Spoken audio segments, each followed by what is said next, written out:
Hey guys, welcome back to week two of the Kinsler Brown as we're covering a broad spectrum of things within this organization and many other things as far as maybe it is tax strategies or it's leadership aspects, developing yourself, developing spiritually, um, developing your employees, things along those lines. We just want to keep it broad and offer our insight on different things like that. Again, my name is Jordan, operations manager here at Kinsler Brown Companies. I oversee things like just whatever it means to get things done at the end of the day. This here is my dad, Kyle Kinsler, and he's the co-owner of Kinsler Brown Companies. You just want to tell him a bit about yourself before we proceed?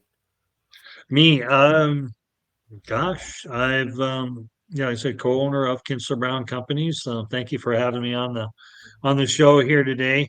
It's your Yeah, show. I'm a the show. Um, I'm a 20-year vet. I've been about 20 years in the tax industry, about 20 years in the insurance industry. Gosh, I grew up in the food service industry. I know what it's like to get my hands dirty. I know what it's like to, sit in the boardroom, and those types of things and, making decisions. And I think you got kind of a, well-versed background. I really enjoy helping individuals develop their own businesses. I think we have between, Chad, my business partner, and myself, Kyle, we have a lot to offer. He's the resident CPA that we call him. I've got a business degree. But like I said, spent a long time in the insurance and the benefits and the tax world as well. I don't get into the weeds of the tax side so much. We kind of leave that to Chad. We will talk about some financials and those types of things. As you know, Kinsler Brown is a well-rounded organization for which we want to accommodate a lot of our customers for the tax and the bookkeeping side, but not just be that, but we want to be a all-encompassing organization. So we may have a topic one week where we talk about business development, leadership. The next week, benefit packages, maybe some last minute tax planning for the year. Kind of What did are say some that tax last week. shelters? Those types of things. You probably talked about that last week. So, but anyways, this week, since Chad's not here, he might join us after a little bit. But um, we've had a lot of fun, even with ourselves as an organization, as we are growing. Um, yeah, talking about benefits packages and stuff like that. And I think a lot of, especially in this volatile market that we have for employees, because right now they say there are two jobs for every employee that there are out there. Mhm. So what is going to set us apart or separate us, not just us as Kinsler Brown, but you as a business that you have? What are some things maybe you've offered benefits in the past and you want to do something different? Maybe you want to get some buzz kind of going around there. What's going to catapult you to kind of maybe get in front of people a little bit? You know, for us, we're offering benefits package yet. And we're still putting the final steps on what that's going to look like for the upcoming year. But it'll be interesting. It'll be interesting. I think we talked the last couple months before I even onboarded with your company about, hey, what are some things that you think our employees would enjoy? What would entice them to work for us? Especially as the conditions with the tax industry specifically, where you have a lot of seasonal people, but you want to entice the full time people that are year round. Take a burden off of their shoulders, right? What some benefits are, and we all know because they've been around for ages that a business at its standard is probably going to offer its health coverage, its dental, and its vision. But we've looked into it the last few days. What are some things that businesses potentially could offer or incentivize their employees to do just to create a more welcoming atmosphere, take a weight off their shoulders, and have a higher employee retention rate? Yeah, that's right. And I always I like to look around a lot. And uh, we were able to go to a career fair this year at UNO, and there are a lot of tables there and a lot of competition trying to see who can attract the most attention there, and I noticed the ones that had some pretty cool stuff on their tables is, this is the one thing, we got to do going forward is that we offer these types of benefits. And some of the maybe the first one that I noticed up there was physical health programs. Mhm. So, for instance, maybe it's a Y membership or just, or a community center type of programs. Um, you got to think, people, especially maybe millennials that are coming out of college, and maybe healthcare, even though that's probably the most expensive thing that there is to an Right. employer, maybe that's probably not the highest thing that they're worried about right now. Maybe the dental's pretty cool, vision not so much either, because it's usually if you don't have glasses as a young person, you're probably not going to have them until you're in your 30s or 40s, type of thing. So Mhm. like me, I'm not wearing them today, but I'm just looking at the screen. Um, but yeah, but I would think, going forward, one thing that we have as far as part of our mission statement here or our employee attributes that we really talk a lot about discipline, and that's mentally, physically, and spiritually within our Yep. organization. Why not accommodate and why not live up to what we're trying to be as an organization and create that buzz? I mean, how many, what's say membership cost? Maybe $50 a month at a pretty nice place, and let's say you hire that person, they get the benefits type of thing. Do you think they're, if they're 20, 25 years old type of thing, and they got a job at a new organization, they're probably going to be more apt to talk about their gym membership than they would be their health care, Yeah. right? Yeah, Type of I've thing. I mean, I've heard people brag about, "Hey, yeah, I work at this place because they cover my gym membership, this and that." Right.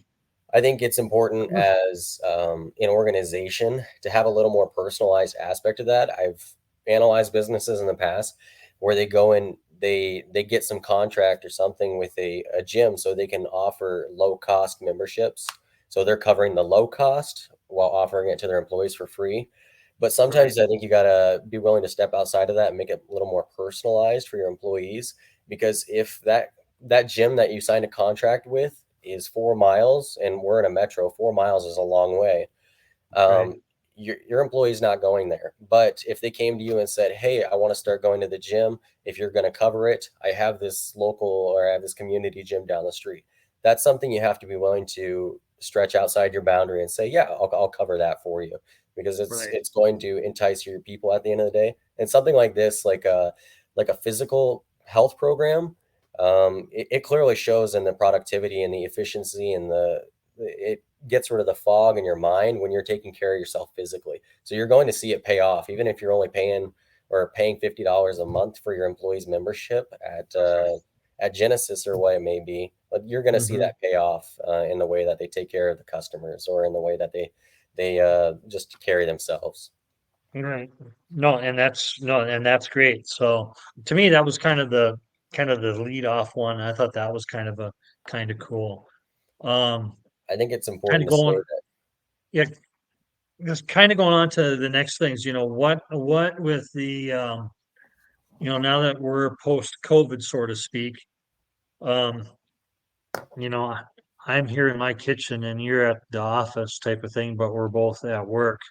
Hmm. And having that remote work location, that's definitely one thing. But I think oftentimes what a lot of people are starving for right now, and I kind of go down here, is that they have to talk a little bit about engagement type of programs, with Yes. with employees. What is it that we can do as far as being intentional? Is that a package that we offer employees as they're coming on? And what I mean is like engagement opportunities, like maybe we have a monthly or a quarterly event, or maybe we have things that we've been talking about is maybe just going out and having a couple of day camping retreat type of thing. That would Maybe be not cool. so much work, but just kind of a team building type of event. I know a lot of people have just spent way too much time at home, and they don't it's the whole social thing or whatever. Americans are very social driven when it comes to work, unlike Europeans. They go to work, they're kind of not so social, but when they go home they are social type of thing. Mhm. Americans are kind of wired different. At home they're not quite so social, but at work they are tend to, because we Right. are at work a lot. So that's part of our dynamic. And oftentimes you make your friends at work. So identifying what other types of engagement opportunities would there be out there for employees? Right, Can right. you come up with any Well, ideas that you'd like to along your see, lines Jordan? of like retreats, when I was working with YFC, um, not that I had any time myself. I was part-time there and working elsewhere, but YFC hosted a lot of retreats for their employees in which people would come back from these and you would notice a lot more engagement. They had more of a sense of like they knew what was going on with their coworker and their peer and their personal life, and that's important when you're creating a chemistry in your office place and just boosting the morale because you know Right. you have someone at your back now is that's gonna take one for you if you need it, and you have someone to go to if there is anything. As far as engagement efforts, I'd say even if you could do something monthly to just order in pizza, um, and I guess that pizza's kind of lower on the bar, but maybe like we have a beercade here in town. You say, "Hey guys, we're all going to be at the beercade at 7:30 tonight." That sounds like a fun engagement. Or you bring them all to axe throwing or a water park or something like that. Something that's gonna that's the kind of engagement and family activities even, if you can associate your family Beer and with axes. what's that? Yeah, beer and axes. I don't know, man. I said 2 That's separate things. I've never actually been axe throwing, but I heard a okay. lot of good things I about think it. they do serve beer there, but yeah, but Sounds like that's a liability. yeah. Um, so there again, employee engagement, those are good things to talk about. And when we talk to our employees, we talk a lot about our attributes and our vision and those types of things. And I think, especially this last season, because we tend to hire a lot about attitude, having the right culture, bringing along the right type of people into the organization. And that's really a buzzword. And say when you talk about employee engagement, and that we want to build that culture, that we want to have a team environment. And I can't tell you how many people that I've heard say in the last 3 months, it says, "That's me. If that's the type of organization that you are, I want to be part of that. I don't care about all these other things so much," type of thing. I want to be part of a winning team. Mhm. So it's pretty cool what we're seeing within the organization. It's a really neat dynamic. Hey, but let me just touch on a couple other little things here. Okay. I know mental health has been a big issue coming out of COVID as well. Um, I gotta there say, are I'm not the smartest when it comes to mental health. Like I'm not not by any means licensed in that, as you know. But standard practices have been proven over and over to reduce things like depression. Um, Even referring to the Mayo Clinic and some guidelines that they've set out, like if you eat 3 square meals a day that are balanced, you exercise each day, you have some public engagement with other people, and you're taking care of something, whether like it's a plant or somebody else or a dog, something like that. Doing those things is proven to reduce depression greatly. right. No, that's great because you can work on that even with your own organization and say Mhm. these are some of those things. And if we put those things out there in front of people that they can do that. That reminds me, one time I had a little evergreen tree and I left it to a guy named Gary at Mutual of Omaha and I asked him to water it because I'd been gone for a couple of weeks It didn't get watered. and it was a little bonsai plant and I thought we were friends, but I guess we weren't because my little nice little beautiful bonsai was dead Mhm. by when I come back. But So you that's weren't it's friends. important, yeah, So mental moving health it is one thing. That can be part of existing healthcare plans. You talk about counseling is kind of some of the traditional stuff, but there are some things. Another job I had, I was in the call center once upon a time, and used to, between calls, I was just intermittently, it was a very high stress job, and it just intermittently would come up with a meditation thing for like 3 or 4 minutes, Mhm. and you could just feel the anxiety just coming off, and it just kind of put you in that setting, and with the water flow or or rain or whatever it was really kind of cool. Just some of those things, the different approaches that different organizations have. So, you know, having plants around the office, having a vibrant having lights on brightly. Yep. What are those types of things that are going to drive a positive mood within the organization? Yeah, I think when we Uh, started this conversation, we kind of said these are employee benefits that we're going to be talking about. But I think I kind of want to clarify there that all these things aren't necessarily benefits, but they are things that are going to entice your employees and mhm. lead to more efficiency in the office and more satisfaction for them. So it doesn't mean Right, you're going out and paying for a healthcare program or paying for a mental health, even though I believe in those. When you're a small organization, you may not be able to offer that. So these are things right, you have to consider is teaching your employees, like I just said, hey, these are the things you need to do to reduce depression. Here's some things for your physical health. They're not you, it can be free to you if you want it to be. right, It doesn't cost money to improve your workplace all the time. right. And trying to come to work with a positive attitude if you can, and if That's you half try the to leave battle. your you try to leave your, if you have a bad attitude or you're having a bad day, I mean, we're all allowed to have bad days, but you're coming to work. I mean, we try to want to, we, we want to be positive as we possibly can, right? I mean, that's productivity for the whole organization. It makes the organization run better. It just goes so far. There's times I've There, sent people home for just having a bad attitude, and like if you can't fix yourself in the next 5 minutes, I don't want you here right now. It just stop sometimes it. right. It's a call you have to make to reduce toxicity in your atmosphere, Right. Right. Because it rubs off on other people too, hmm and and they're myself going as to gossip owner about it later. or whatever it is. And people, they don't quit their jobs. Oftentimes they quit their employers or they quit their coworkers, type of thing. So I've seen that. Yeah. that's huge. Just a couple other things. Hey, something that's really new out there. Everybody has adopted pets. It seems like after COVID, everybody's got a pet now. Everybody's just, and pet smart, pet this, pet that, doggy stores, cat stores. They're popping. It's a billion dollar industry or whatever. Mhm. People are taking care of their pets. Everybody knows about, your friend over here or relative over there that was taking care of this pet in the last year and they've spent thousands of dollars. I Yeah. mean, even my son and your brother, in the last So, year, I was thinking of him yesterday, um, towards the end of days, spent over $1,000 just trying to, keep them around a little bit longer type of thing. But I mean, that all costs money. Um, right. this is kind of a benefit that I would like to explore more, even within our own organization, but is pet insurance. So, which probably was likely is much less than would be for health insurance. Yeah, it's about We're $35 talking a month. probably $20-30 a month for some Mhm. pretty comprehensive pet insurance versus the hundreds of dollars what it would be for individuals, humans, so to speak.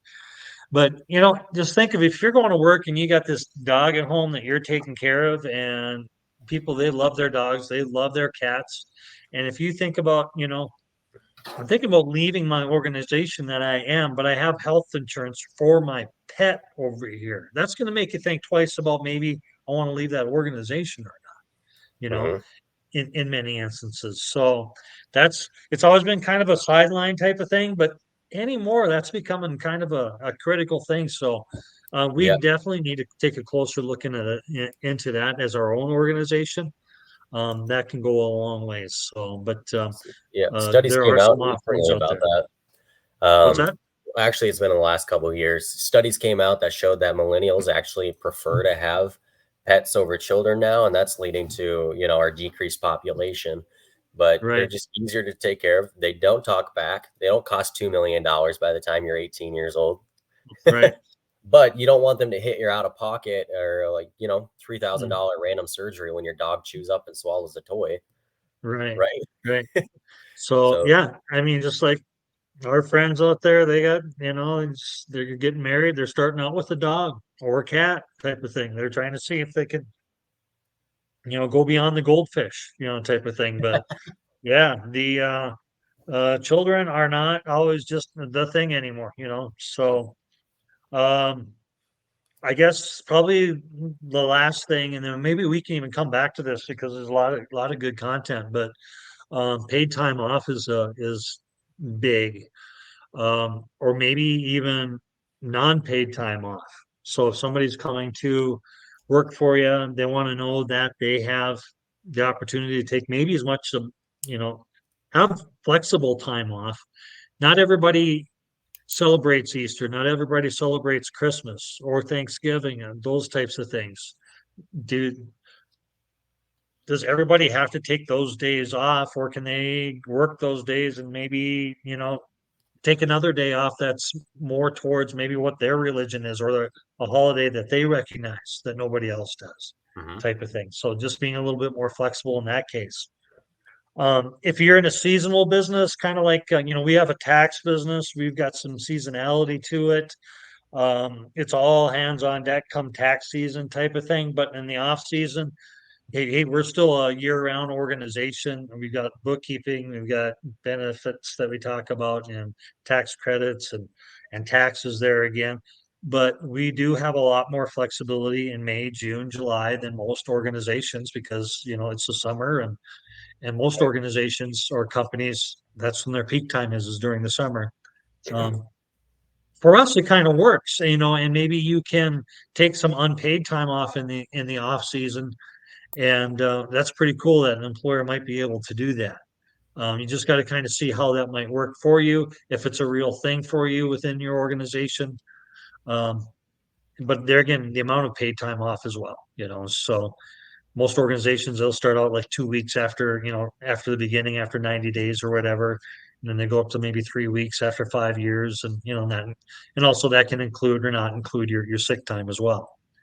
So Have is you there anything else seen, you wanted to add there, a little off Jordan? topic, have you seen the article that's kind of topping charts today about the Chick-fil-A management? No, it seems like you Um, always have these one-off articles for me to. I- I'm, You read a lot, I think. You these just little do. things here, they've got all the information in the world. Right. I Um, tend to read them a lot. I do. So, yeah, well, tell me yeah, what they so say. so Chick-fil-A, there was a management, can't remember what state it's in, but they implemented a 3 or 4 day work week, where they're working 10 or 12 hour shifts. And since then, they've had 100% retention at their management levels. Wow. Um, their productivity, and all that, all the numbers you want to see increasing are going up. They're working Wow. these 3 or 4 days, and then they get 7 days off. Wow. And it's just blowing up right now. And people are like, "How do we implement this in our business?"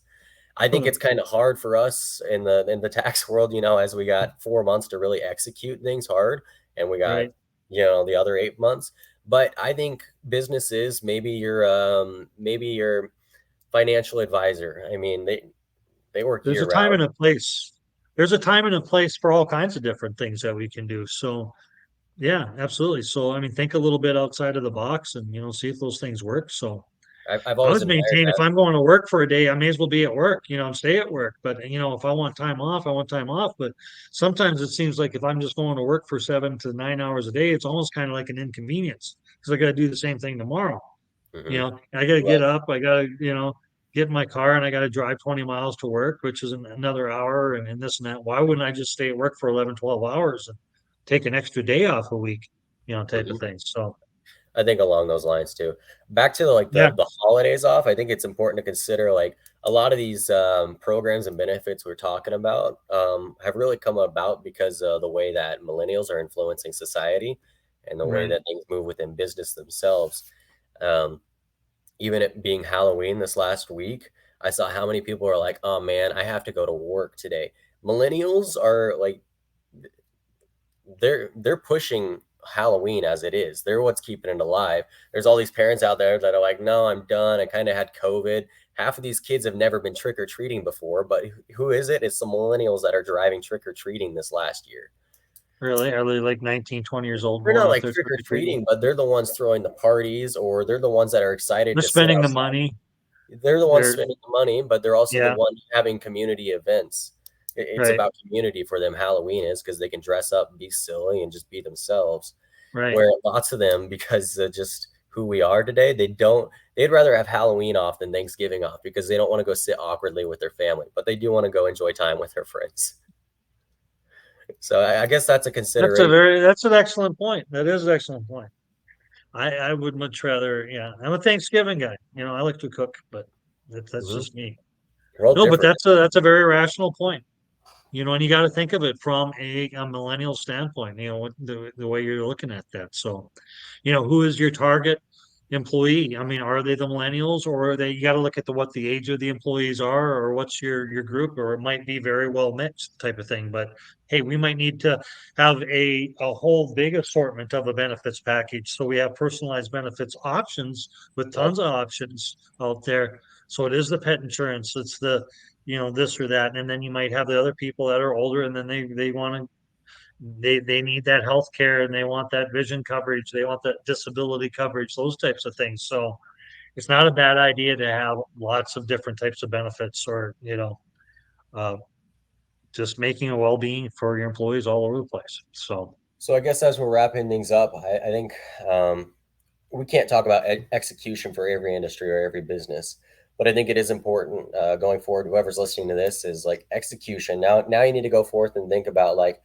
what is it that my specific employees need? What drives them? Maybe you don't know, and you need to go get to know your employees a little more and say, hey, what is it that you want? I right, I don't necessarily have the answers right now, but I want to hear from you so we can make it happen. So we do know what you want, right. right?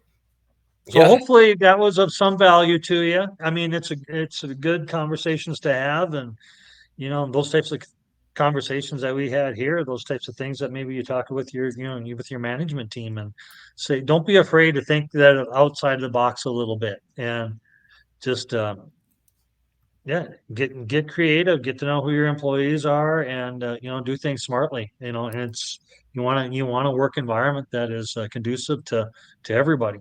Hmm. So we don't have to fit it into a traditional package, that's for sure. All right, guys. Well, Thank you thanks, for Jordan. yeah. Well, So, obviously, thanks for being here. You're kind of overseeing yeah, this as well. Guys, I just want to say thank you for being here. We're going to be back for week 3 every Thursday around this time. We want to hear from you. Obviously, what topics you want to hear about. We've got a list of things we want to talk about, things that we feel are important. But I'm not getting much feedback from what it is you guys want to hear. So give that to us, and we'll have some guests on here soon to just kind of open up our eyes to new things. So we'll catch you next week. See ya. fantastic. Thanks a lot. See you, everybody. Bye bye.